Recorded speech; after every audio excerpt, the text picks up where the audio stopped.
Welcome to Some Stutter Luh, Newfoundland and Labrador's first podcast about communicating differently. I'm Paul. I'm Laura. My name is Greg, and I'm a person who stutters. I'm Molly, a speech-language pathologist. Welcome to today's special episode. We have a very special guest here, and I'll allow Molly to introduce herself. Hi, I'm Molly Clarke. I'm a speech-language pathologist from St. Thomas Line, and I did my undergrad at MUN in English and an honors in linguistics, and then I went to McGill where I studied speech-language pathology. I've since moved home and opened up my own clinic called Goldenrod Speech and Language Clinic based out of Mount Pearl, and recently I have been advocating for more publicly funded SLP positions. Molly, how did you come to this point where you were like I just have to write an article, like I can't handle this anymore, I need to go to the media? I definitely don't like to complain without action, so I felt as though I was doing a lot of complaining, but there was very little action being taken by anyone. So, I tried to get the ball rolling like 2 years ago because I started emailing government then. Unfortunately, they did ignore me, as they have been doing all these years. Mm-hmm. But then what really, I guess, kind of got the ball rolling was probably a couple months ago now. I was driving to work listening to CBC, and parents were calling in about wait times and saying like, oh, my kid's been waiting to get assessed forever. And that was kind of the topic of the day. So I was like, all right, I'm just going to call in and say, like, as a clinician, just so everyone knows, it's not because we're not here. I was like, it's because the government won't give us jobs. Because I was like, I feel like that really needs to be brought up, because I think parents are led to believe that there's a lack of clinicians, because like we always hear, oh, there's a lack of family doctors. That's why no one can get a family doctor. So I think that when there is a wait time, there's the idea that, that no one's available to work in these jobs. But in this case, there's like a surplus of people available to work in these jobs, and the positions just aren't there. So I called in and I just like explained that. And then the CBC reporter contacted me after and asked if I would like do an on-camera interview. And I was like, sure, like, let's get this going. So we did the interview, and then from there it has just kind of like, I guess, found wings and taken off. I guess it just like reached the right people at the right time. I think that a lot of parents have probably been waiting a long time to speak to this. So having an article that highlighted it is really good. And I think that a lot of SLPs who are in the system, they're not able to express this frustration because they're kind of bound by their employer, but they're definitely like kind of at their rope's end. So I was like, I have nothing to lose. Like, I'm my own boss. I got my own clinic. Like, no one can tell me to stop talking. I was like, I'm not, my partner's a lawyer, so he like can tell me exactly what I can and can't say. Yeah, good. And I was like, I'm not spreading misinformation. I'm just like giving the public facts, and hopefully something will change once everyone's armed with the information they need. Absolutely, because there's so much. As a parent of young kids who, if they're in that age range, if they needed these services, and when they have needed other services in the past, like there's a lot of parent anxiety about wait times, and is my kid going to get assessed, and if the wait time is long, is the assessment going to be so late that the intervention's not going to be as effective as it could have been. So a lot of parents must have been really grateful to you for naming the issue at hand. Hopefully, yeah, because through my private practice, I've worked with a lot of families who have to go to private practice because they're told by the Janeway, like, oh, it will be 24 months before we see your kid. So if you have a 2-year-old who's not speaking, and then the Janeway says, we'll see him when he's 4, that's not really going to assuage much of your anxiety, because you're like, okay, what am I supposed to do for the next 2 years? So I had a lot of parents coming to me in that situation and just saying, like, how is this possible? Like, why are the wait times so long? Like, why can't my son be seen? And like, I just heard that over and over and over again. And then I've had friends who have children with language delays, and you just see people stuck in the same cycle, and no one, it just like wasn't being discussed enough. And I was like, okay, the implication of this are so vast and so long-term that it's like, we need to really bring more of a light to this. Both like the deficits in education and the deficits in health, like across the board, we're kind of failing the kids in the area of speech language support. So what does this mean for students of SLP programs that want to come back to Newfoundland and Labrador? Well, I've been like telling people, and my sister just did linguistics, and she was like, everyone wants to do speech. She's like, and I keep telling them like, there's no jobs here, guys. There's no jobs here. So I am like, I had a student who was volunteering with me. She's doing linguistics at MUN. And I like said to her, I was like, just be like very transparent with you. I was like, if you want to work in the public system here, I was like, it's not going to happen. I was like, if you want to work in health, I said, they're currently telling you that you need to do 5 to 8 years as a casual call-in before having access to a permanent position. Wow. So it's like, that Yikes. is, and you're graduating grad school with like a significant amount of debt. And then you also have like your licensure fees. It was like $1,200 to write the certification exam when I wrote it. It could have went up since then.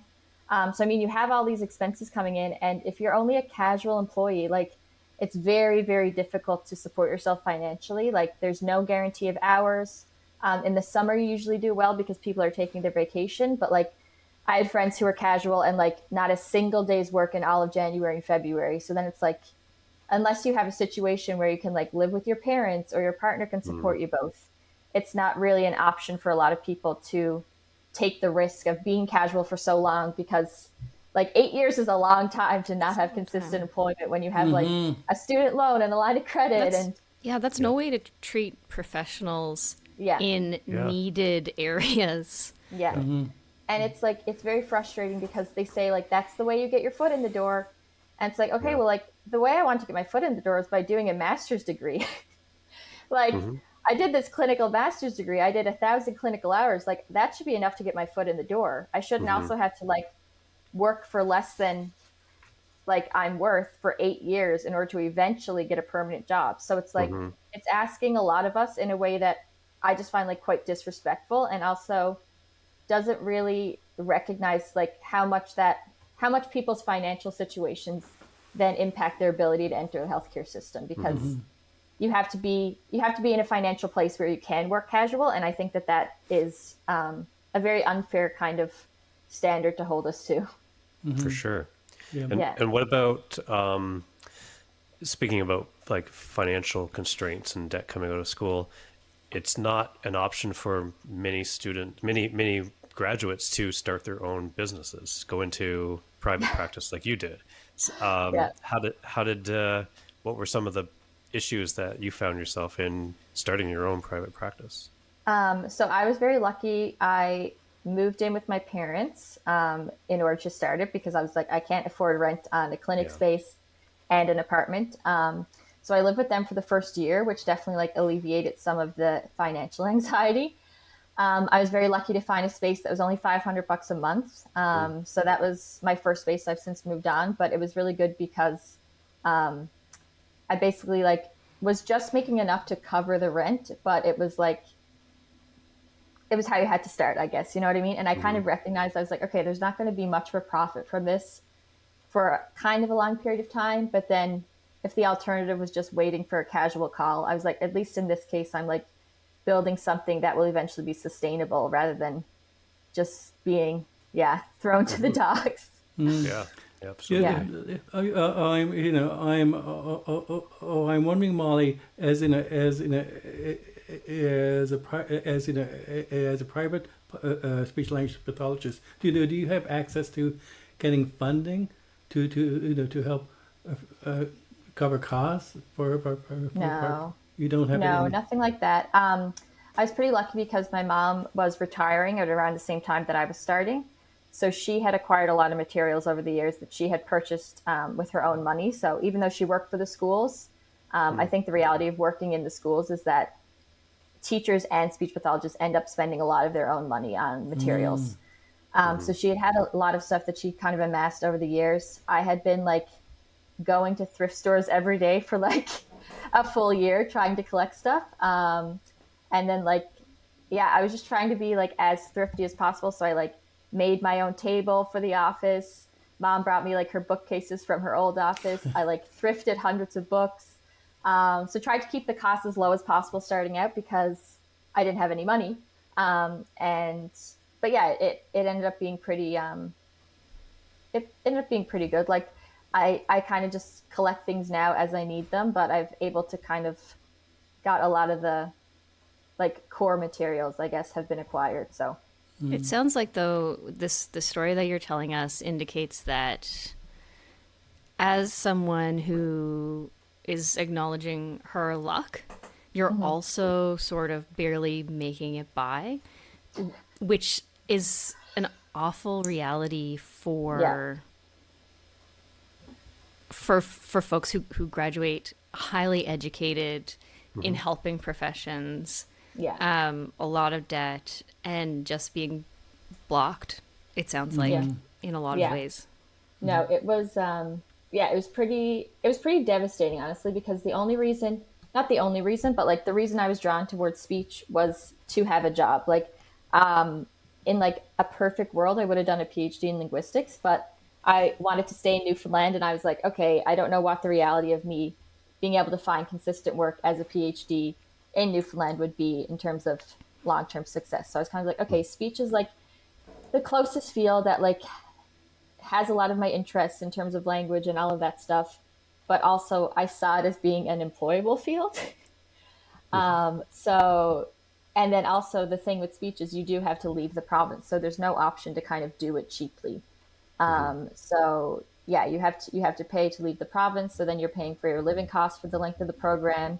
You have to cover any costs associated with like your placements. So if you're placed somewhere that you don't live, you have to cover all those costs yourself, all your transportation to and from your placements, and just like tuition and all of that stuff in general. So it was quite a financial burden to take on.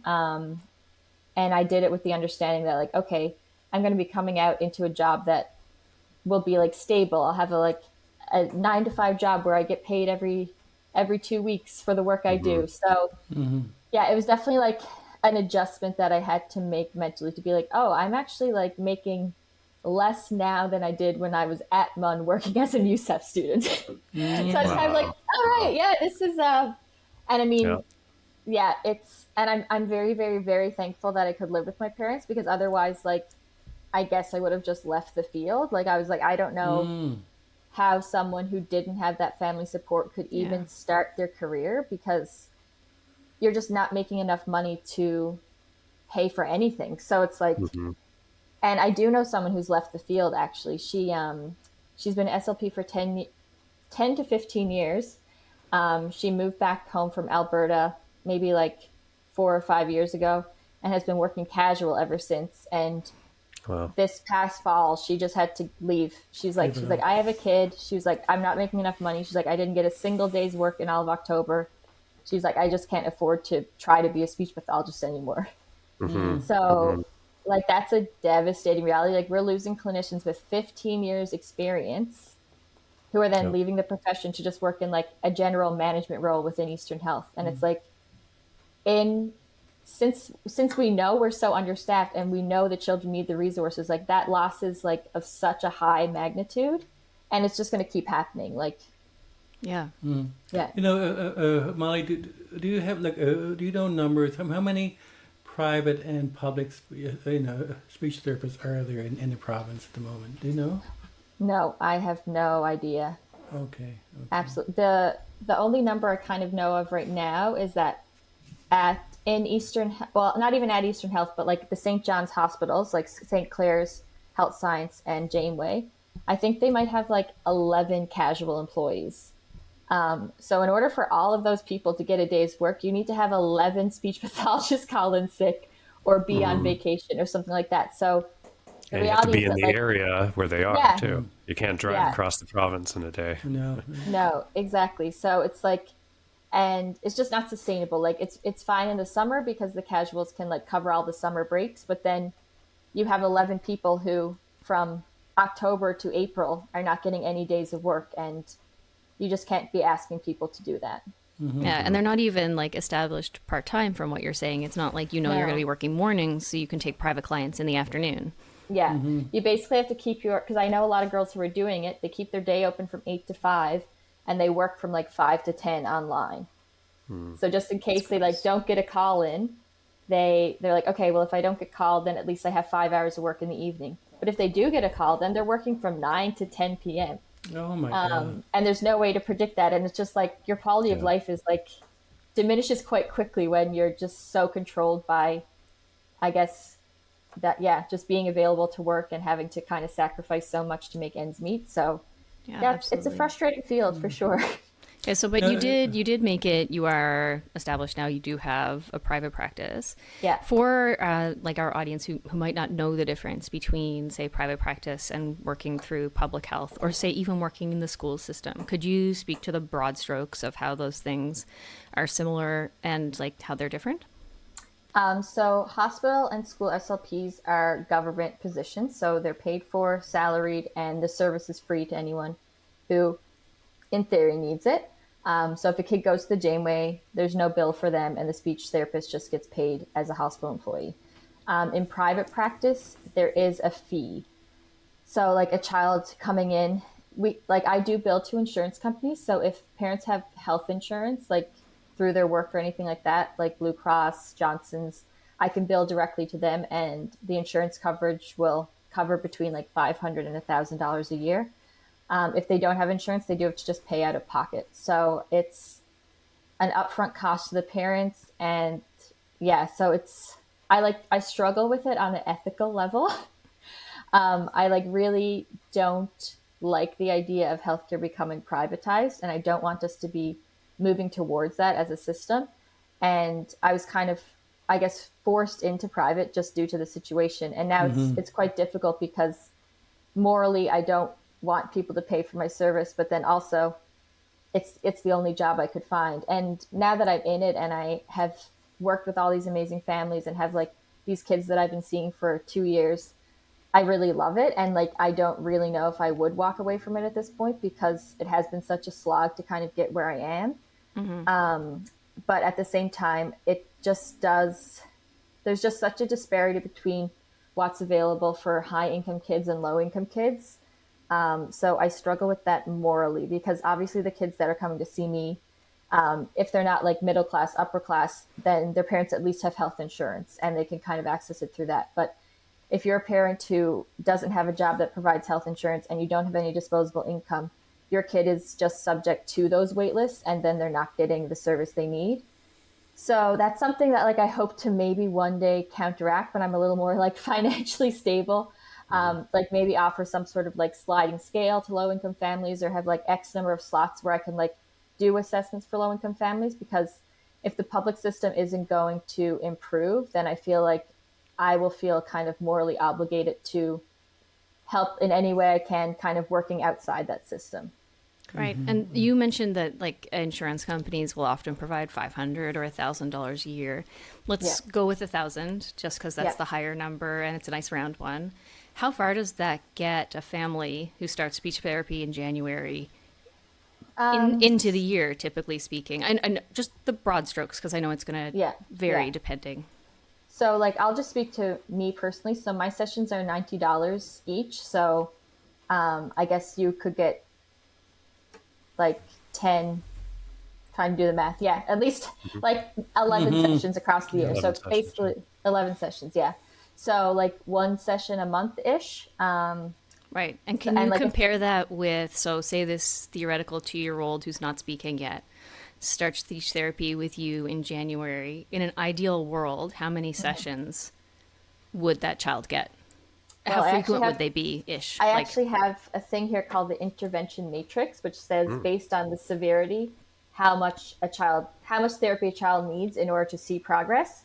So let's just say that someone has a moderate articulation difficulty, which means that 50 to 80% of their speech, they have some sort of like speech sound error or some sort of disfluency or some sort of communication deficit. So the minimum that they say is 30 to 60 minutes per week. So that would be at least 1/2 hour session a week. And then for something like apraxia, like a super severe or a motor disorder, the recommended is a minimum of 90 minutes a week. So it's like three 30-minute sessions.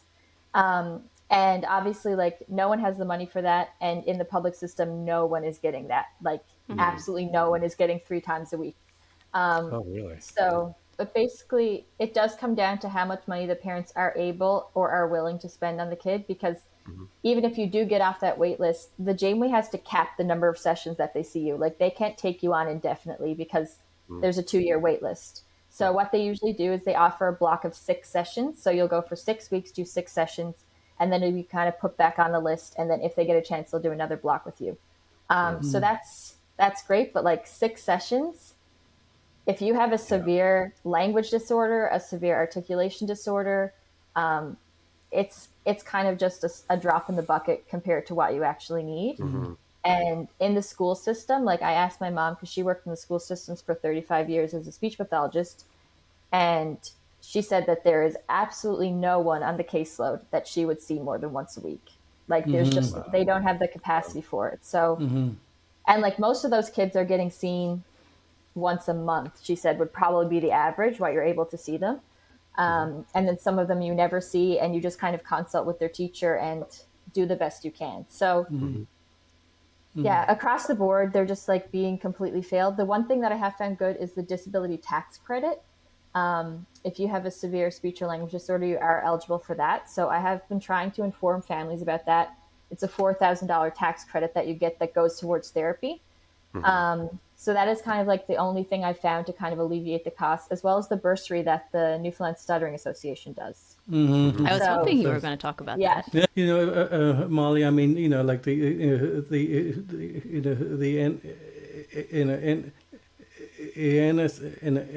ANLSA has been hosting this walk, run, and roll event for the last eight years now, and so we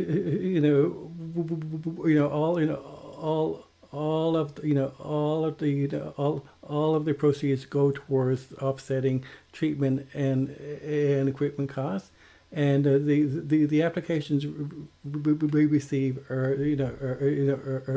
a lot. But I mean, we only can offer about 4 bursaries. This year, as we were able to offer 4 $1,200 bursaries, which unfortunately, as as we're talking about, the average speech therapist cost is about, as they're saying, $90 to $100, and that does not go far whatsoever. No. And we're also trying to sort of raise awareness, but it is a constant challenge that we're wondering who's listening. So I'm wondering, Molly, what are your hopes now? Because of all this this media attention you're getting. What's the long-term goals or hopes? My absolute dream is that they just put more public positions in. Like I said, in a perfect world, every single school has a speech pathologist. And it's crazy that that's such a wild dream, because if you look at schools have at least 1 guidance counselor, sometimes 2, sometimes 3. So it's okay, we've recognized that you do need these support staff, but for whatever reason, and actually, interesting fact that I learned yesterday is that the number of positions in the school board hasn't increased for SLPs since 1996. So it's been 29 years since they've added a position. Wow. And if you look at the way that, number one, our population has grown, the way our population has changed, and also the way that the needs of children have changed, the fact that they have not changed the number of professionals to deal with that is absolutely ridiculous. It's wild. Yeah, That's so like the last century. yeah, Like exactly. it's Last not even in the millennium, 21st actually. century yet. Yeah, Yeah. and That's so, the last millennium. so Yeah. we're looking at an astronomical increase in the prevalence of autism since then, and that can take up a significant. You could honestly have a caseload just made up of autistic kids, because the spectrum of needs for them is so broad. A lot of the time, they'll need alternative communication. They need a lot of social and pragmatic support. So I mean, that could be an entire job on its own, but that's a drop in the bucket of a speech pathologist caseload. And even though the numbers of these issues continue to rise, the positions have just stayed consistent since 1996. And so yeah, my dream is that every single school has a permanent speech pathologist. And I remember when I did my placement, when I was at McGill and I did my placement in the English school board in Montreal, that's what it was. Like this speech pathologist worked full time at this school. She had 40 students, and she was just there Monday to Friday in her classroom, 40 students to see. And I was like, oh my God, like this is groundbreaking. Right. And I So told my the mom, situation is not as dire in other parts of Canada in terms of access to speech language pathology. yeah, I'm sure that there are like difficulties everywhere, but I can really only speak to Montreal because that's where I spent most of my time. That's where I did all my clinical placements. It seems like they have a lot more supports in place. Like they have like CLSCs, which are like community care clinics, and all of those have a speech pathologist. And it's like every single neighborhood has one.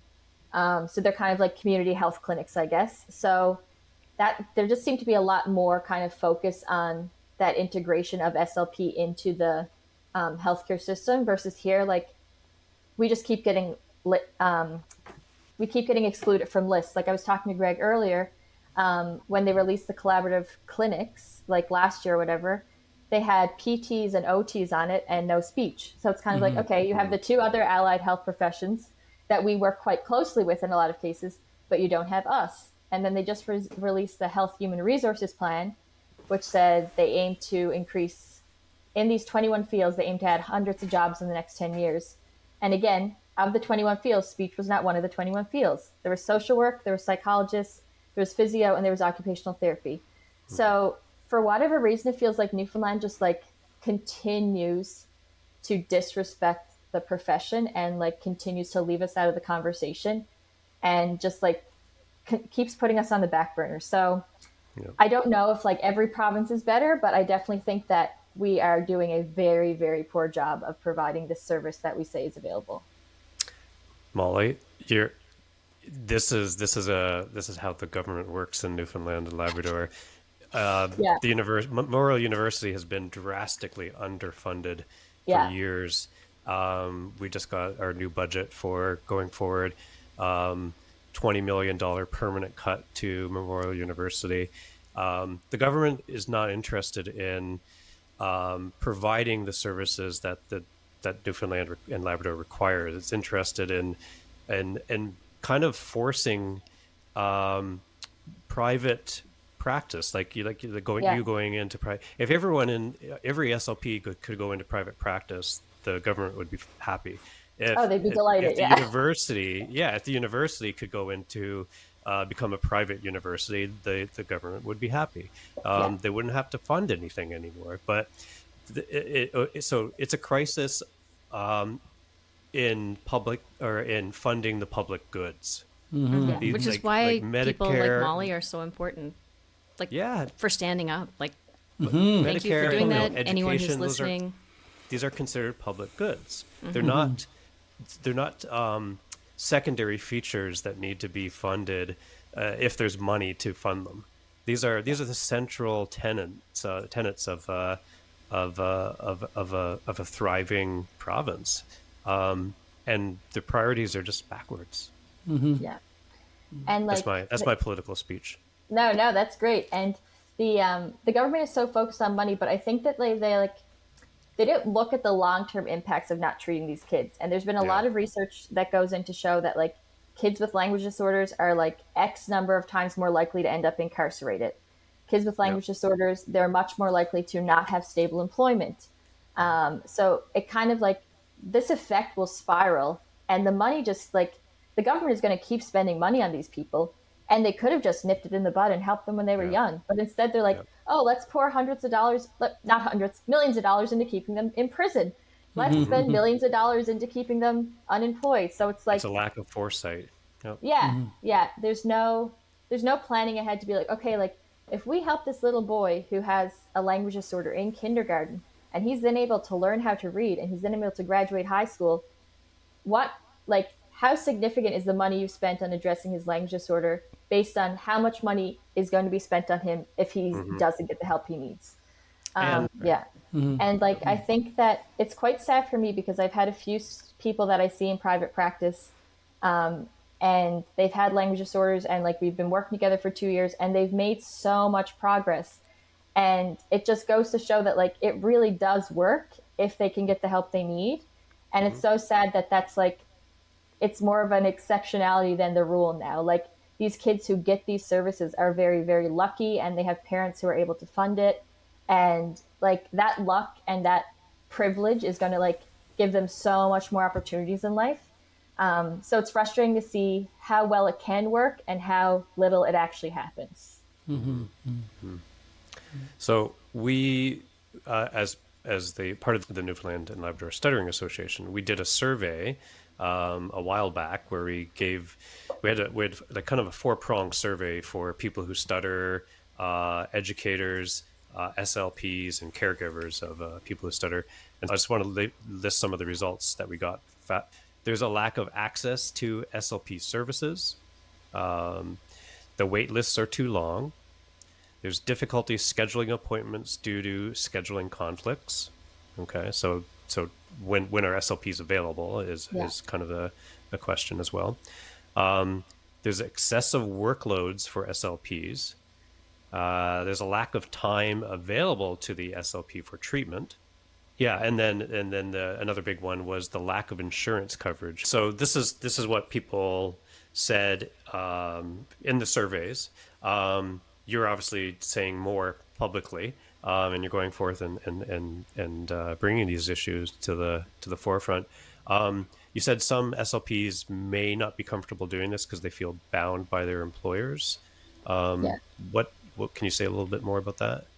So basically, to my understanding, if you are an employee of NL Health Services or the school board, you are not really allowed to criticize your employer in public. So I know when my mom, so when my mom worked for the school board, she said like they were told like you can't, and she actually got reprimanded once because she told a parent to write to their MHA about the lack of services.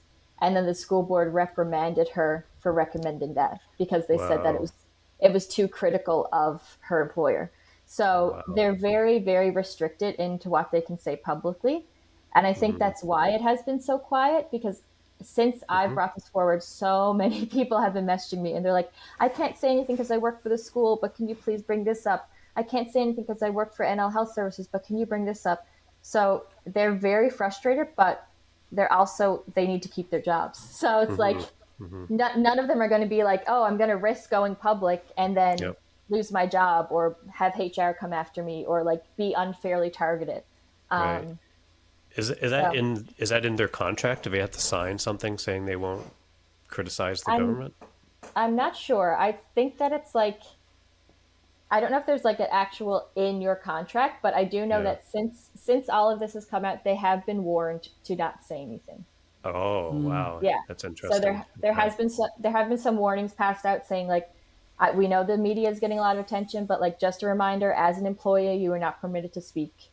So what a way to quell dissent and productive feedback is to not allow your employees to criticize, and criticize might be a strong word, but to voice their concerns about the way their industry is being treated.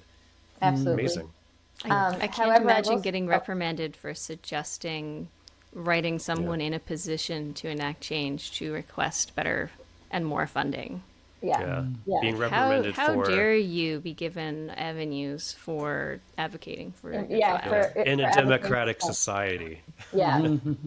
So I will say though, however, that the unions have both kind of spoken on this. So the AAHP, which is like the Association of Allied Health Professionals, they released a really, really good statement yesterday. It like completely backed everything I've been saying and said like as a union, they were like, as a union, we like strongly believe that SLPs should have more positions. We're seeing like backlog wait lists and inability to address them. So they released that. And actually, as I was driving back from our talk earlier, Greg, the president of the NLTA was on open line with Patty Daly, talking about how the school needs more SLPs as well. Excellent. It does seem like there are people in the union who are advocating for this. Unfortunately, like my mom said, she's seen this happen for the past 30 years to no avail. Right. So there was like a special interest committee formed within the NLTA that speech pathologists were on, and they did like a full review and said like, these are our caseloads, these are the stats. And I mean, that was 3 years ago now, and there's been no positions added. So even though there is advocating happening and there is a desire for more positions, there just seems to be like the follow through isn't there. So the government is aware of you and your cause, certainly aware enough to take the time to draft a letter to tell their employees to Yeah. say nothing. Yeah. Have you been contacted by anyone, or have you seen any positive change, or has all of the government action been muzzling? So I will say that my MHA, Paul Din, he has been in contact with me since my very first email. So he reached out to me when I first kind of started this. And then he put me in touch with the leader of the opposition, Tony Wakeham. And he actually called me around Christmas time and got me to give him like an overview of my concerns. And then he said he was going to bring it up in the House of Assembly, which he did. So he brought that up last week. I was very, very thankful for that because no one had answered any of my emails. Like I'd been emailing the ministers, I'd been emailing the premiers, and like nothing, not even a form letter to say like, thank you, we value you, just like full out ignore. So I did really appreciate him taking the time to talk to me on the phone and then voice the issue in the House of Assembly, because obviously I can't be there to voice the issue. So it helps to like have someone bring it forward. And then I was speaking with Paul Din yesterday, and he asked me like what was happening, and I said we were kind of waiting now on a statement from NL Health Services because CBC interviewed them, and they're going to release a story with NL Health Services response. Great. I'm not predicting it will be positive. I'm thinking that it's going to be kind of my prediction is that it's going to kind of devalue our concerns and maybe a little bit of gaslighting there as to like the situation's not as bad as people are making it out to be. Yep. But I guess we'll just wait and see. And then he said after that, maybe we can touch base and see where to go from here. I would love someone in the Liberal government to answer. The Liberal Party has taken the time out of their day to write a letter to their employees telling them to not speak. Yeah. But they have not taken the time to address the concerns. Yeah. Not surprising. Yeah. So just, they're just ignoring me fully. Like they're ignoring me on Facebook. They're ignoring me through email. And like, I am getting to the point now where I'm like, do I go to Confederation Building and just like sit outside their office? Because I was like, I guess that is my right. Like, I was like, if they're just going to ignore me, I'll just show up and be like, hey, I don't know if you like get my emails and my Facebook messages, but like, I'm kind of starting a media firestorm. But yeah, so I don't know. So it's funny. And I like, and the PCs actually released a statement also on their official party page saying that like, we are in a crisis with regards to speech language pathology services. So that's really good. I do hope that if they things are happening then, Molly, things are really happening. Yeah. I do hope that if they do become elected, that they follow through, because I do know that like the point of the opposition is to criticize the party that's in power. So I just hope that the ball continues to roll. If the PCs do get elected, that they follow through on everything they're saying right now, and they don't kind of put it on the back burner because, You see, so when Molly and I were talking on blocks this morning at MUN, we also talked about the importance of trying to get families of children to speak up as well, because if families could organize and be a voice to support the SLPs, to support more services and programs, their voices will be heard, I feel. So what are your thoughts, Molly? Yeah, I absolutely think parent voices need to be amplified. And I actually thought, because a few years ago they had that big human rights commission with the child who was hard of hearing, and his parents sued the school board saying he didn't have fair access to education. And I thought that was kind of going to be a turning point where they were like, okay, we need to cover our tracks and make sure that kids are getting services. And I was like, oh, amazing. Like, they're going to be like, oh my God, think of all the kids not getting speech services. Like, we need to service them now. That didn't happen. But I mean, I think that threat should always be hanging over their head. Like, these parents could really come after you and like say that on a human rights level, you are failing their children to provide them with access to education. So I do think that, like, not that we should be threatening them, but just like throwing around that idea that like not giving a child the services that they are supposed to be getting and that they are like entitled to is actually like a violation of their human rights and is taking away from their ability to get an education. So I think that Absolutely. parents need to be like a little bit bold when they're going after things and just like being like, listen, like this is not a small issue. This can be a really big issue if you want to make it that Hmm. way. Yep. So Absolutely. and it is a big issue. I mean, like parents are really struggling, and I think that's the other thing is that parents have a difficulty advocating because a lot of the time, like especially with a high needs child, like you're so tired, and you've Hmm. probably by the time they get to school, you've probably been advocating for 5 years, and you probably had to advocate to get them in daycare. You probably have to advocate to get them in after school programs. So at the end of the day, like they only have so many hours in a day, and like they can't be phoning into talk shows. They can't be writing their Hmm. MHA every day. So like they might write their MHA every now and then, but if you don't get an answer, it's not like as a parent of multiple children or one high needs child that you're going to be doing this on a daily basis. Like you also have to work, you also have to support your family. So I think that that is also a barrier, and I think that that's why maybe some parents like don't kind of push as much as they can. They just don't have the emotional bandwidth to or the time. So You know, Yep. also when when Molly and I were talking this morning, I think I think one of the issue is that there there's there's a misunderstanding or or lack of education of what communication means. It isn't just for speaking, because when when you're talking about stuttering, there's other health there's other health conditions associated. Hmm. Do you want to share a little bit about that? yeah, so that's a really good point that communication is just more than speaking. And like language is in everything we do. Like every single course that a child is going to take at school, the basis of that course is language. So like even something like math that might not seem on the surface like it's language based, a language impairment is still going to impair your ability to succeed in math.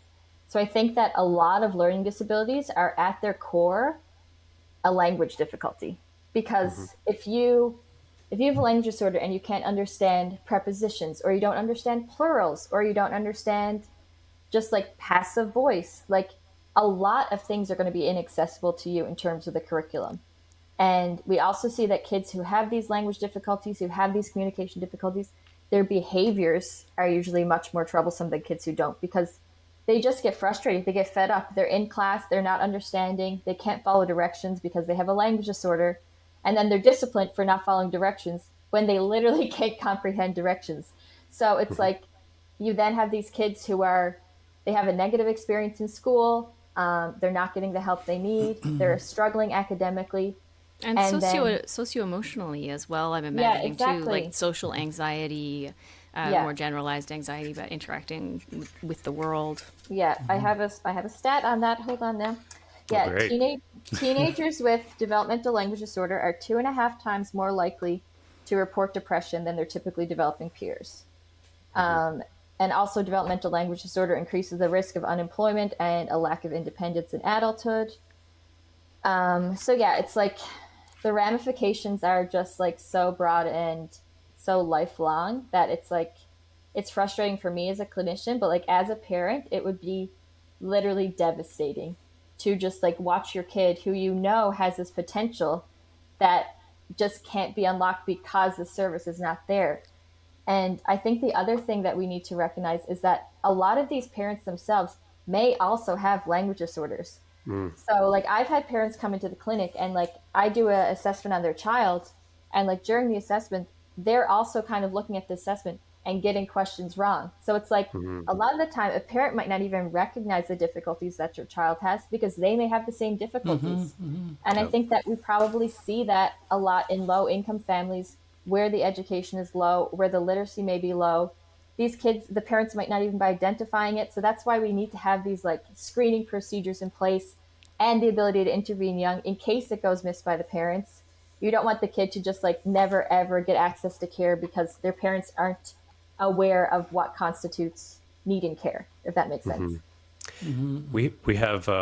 We recently did an interview with Nicole Klimachowski, and she's a speech language pathologist in New York State, and that'll appear as an episode. So her approach to working with adults is kind of grief support, and trauma informed therapy. And that's necessary because they didn't get the right type of therapy when they were kids. So this goes back to the point of what you said earlier. Looking down the road, you're going to end up in a bag load of trouble if those issues are not recognized and managed as children. So it does play into a massive amount of future work that needs to be done if you don't nip it in the bud, right?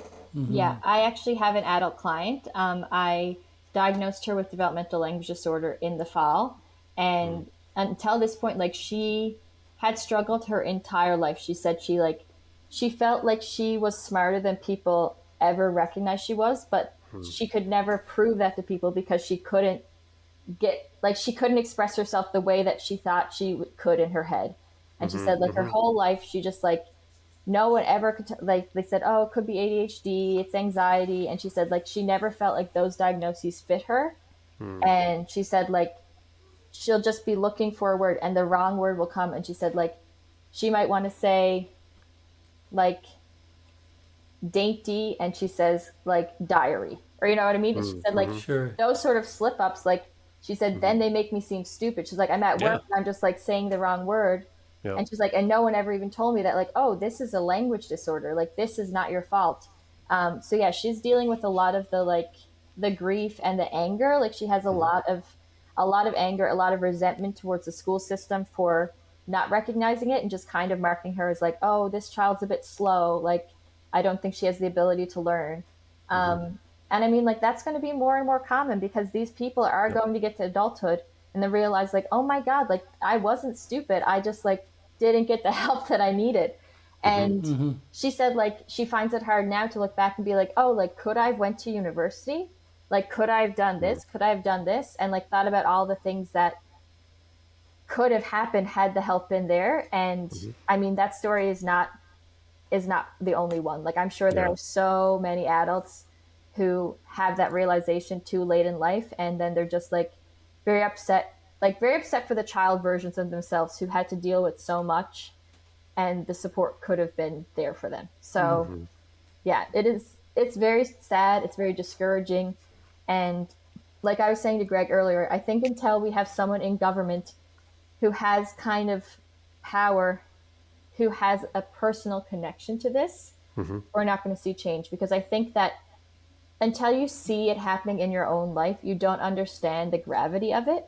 I think people don't even really understand, like, when I say I'm a speech pathologist, people are like, oh, like lisps and stuff. And you're like, yeah, lisps. Like, no, it's a lot more than lisps. So I think that, like, the scope of our practice isn't understood. I think the scope of communication disorders is not understood. Like, I don't think people, even teachers, I don't think even recognize a lot of the time what constitutes a communication disorder and what constitutes just, like, they're always like, oh, like, he just doesn't listen. And it's like, does he not listen, or can he not listen? Like, well, Molly, as a former professor of yours, I'm super proud and of all the work that you're doing. You're doing your linguistics degree good. Yes, thank you very much. Yeah, that's what I want to hear.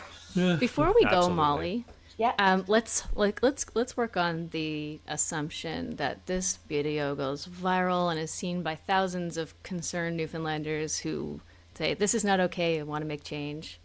What can they do? What kind of things would have gotten your mom in trouble? I've seen the power of social media in this, like getting on Facebook and getting parents to comment their experiences. I think is very, very powerful in a way, because it gives them a place to put this that other people can see. Because I think sometimes they just want to like people were commenting on my thing being like, oh, I just came across this, I just want to share because, like, it's very similar to my experience. And someone else will comment and be like, very similar to my experience. And it's great for me to read those stories, but, like, I know it, but, like, those stories need to be brought forward and heard on a broader level. Like, that needs to be sent to our government. That needs to be, and not just sent to our government, like, our government needs to be harassed by these type of stories. Like, you need to be sending this every day. Like, this is the reality. My kid didn't get service. This is now the situation that we're in. My kid can't read because you didn't do this.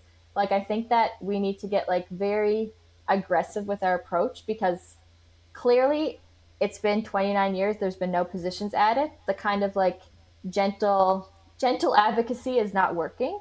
And I think that we need to just like start becoming much more assertive and much louder in our complaining, because I think sometimes we need to get angry in order to make change. So I think that people need to start getting angry, and I hope that parents recognize that like the lack of services is not a lack of clinicians, and like we are here and we can work for you if the jobs are given to us. So I think So what might that look like? Like write a letter to your MHA. Yes. Yeah. Is there a Write particular person in government, a disability advocate who can compile letters, or is there a particular government minister that concerned parents should be targeting with their harassment? It's hard, Benevolent harassment. Hard to say because none of them have asked me. None of them have answered me. Sorry. So I don't know who's best to communicate with because they all ignore me. I will say probably your MHA is the best point of contact, because I've had a lot of success with my MHA getting back to me. So maybe people writing your MHA being like, as a member of your constituent, like, please, like, let my story be heard.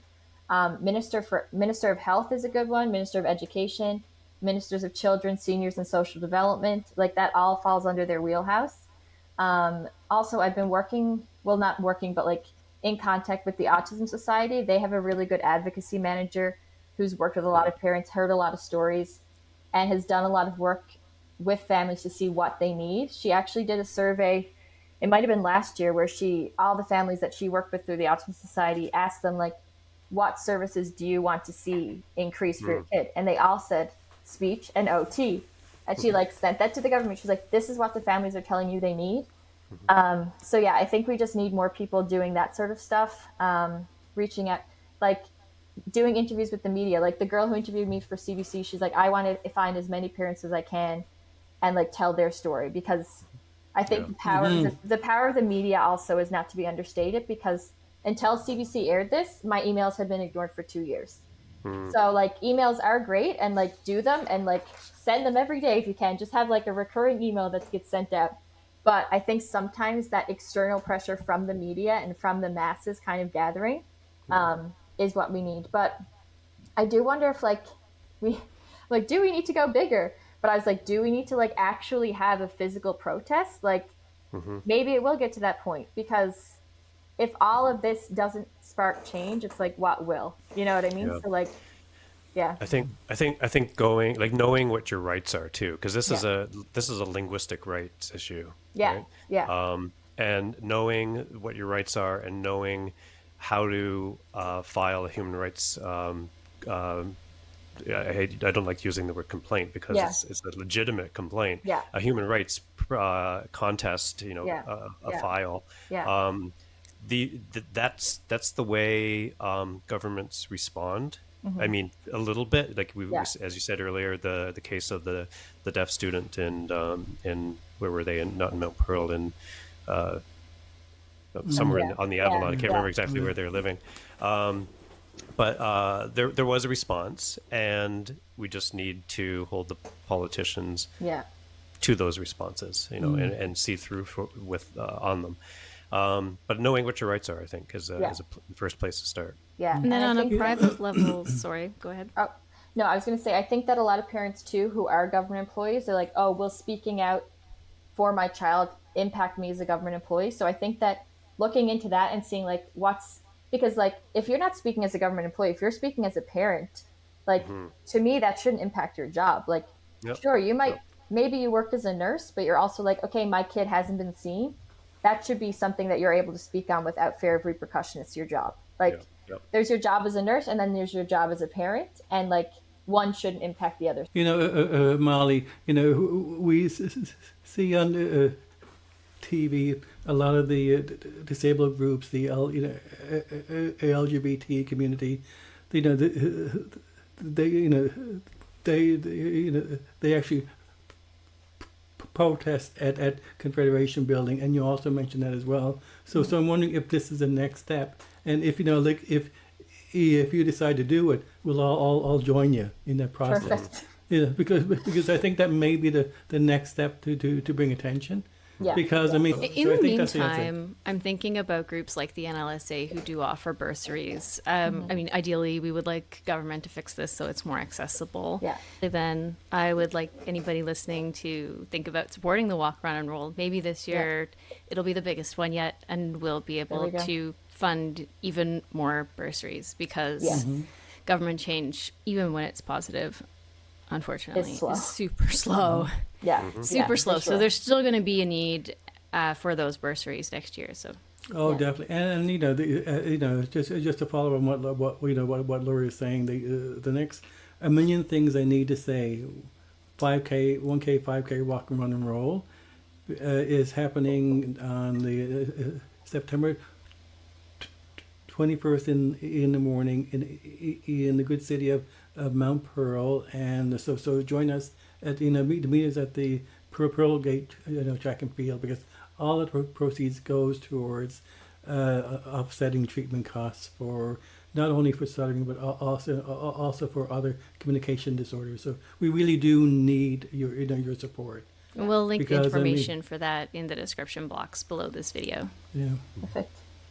So Molly, thanks a lot for all your advocacy work, and you really have definitely opened up a can of worms. You really have you really have shed the spotlights on a deafening silence. So hats off to Absolutely. you. So Molly's it's a trailblazer. a trailblazer. definitely. And because Molly is such a trailblazer, it's more important than ever to like this video if you're watching it. Subscribe to the channel so you can see other content that supports communication disability awareness. And for everyone's sake, share this video with as many people as you can get to watch it, and think about writing your MHA, maybe protesting in the streets, Yeah. and We coming gotta out do to what we support. gotta do. We do. Some Stutter Luh is brought to you today with help from Memorial University, the Newfoundland and Labrador Stuttering Association, and a whole team of volunteers behind the scenes, without whom today's episode would not have been possible.